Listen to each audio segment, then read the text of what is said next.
আসসালামু আলাইকুম ভাই। আপনার ওয়ালাইকুম আসসালাম। আপনার নাম কি ভাইয়া? আমি মোহাম্মদ মুজাম্মেল হক। তো আপনাকে দেখতে পাচ্ছি ধান ফিল্ডের আশেপাশে। সো ধান চাষ কিভাবে অধিক ফলন পাওয়া যায় আপনার কাছ থেকে একটু দিক নির্দেশনা চাচ্ছি। তো ধন্যবাদ। আসলেও কি বলবো, ধান চাষের ক্ষেত্রে যদি আমি অধিক ফলবান হতে চাই বা অধিক ফলন পেতে চাই, তাহলে অনেক পদ্ধতি আছে, কিন্তু সবগুলা পদ্ধতি হয়তো একসাথে বলা যাবে না।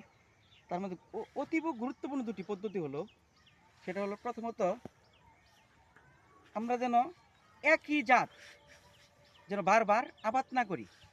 যেমন ধরেন এই বছর আমি যে আমার এই জমিতে 28 জাতীয় ধান আবাদ করেছি। গত বছর ঠিক এই মৌসুমেই আমি আমার জমিনে 92 জাতীয় ধান আবাদ করেছিলাম।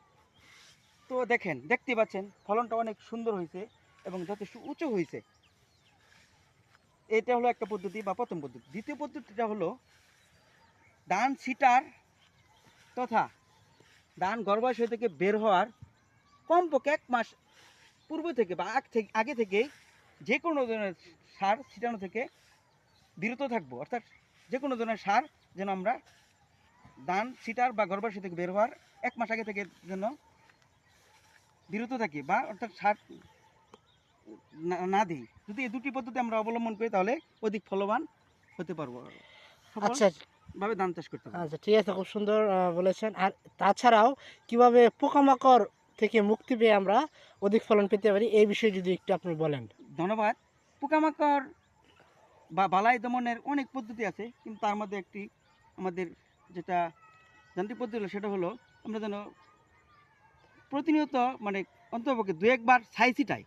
পরিমাণ মতো ছাই ছিটাই। যদি আমরা ছাই দেই বা ছাই ছিটাই তাহলে আমরা পোকামাকড় থেকে আমরা মুক্তি পেতে পারি। Thank you so much. যারা এই ভিডিওটি দেখবেন আশা করি ধান চাষের কিছু অধিক ফলন বৃদ্ধির জন্য আপনারা কিছু হলেও উপকার পাবেন। আশা করি ভাইয়ের ভিডিও দেখে যদি আপনারা উপকৃত হন তাহলে ভাইয়ের ভিডিওতে সাবস্ক্রাইব করবেন, শেয়ার করবেন এবং যারা গ্রামীণ পরিবেশে থাকেন, জমি চাষ করেন, তারাও যদি দেখে থাকেন ভিডিওটা শেয়ার করবেন, বন্ধুদের মাঝে ফলো করে দিবেন। আশা করি ইনশাল্লাহ আপনারা অনেক উপকৃত হবেন। আসসালামু আলাইকুম। ওয়ালাইকুম আসসালাম।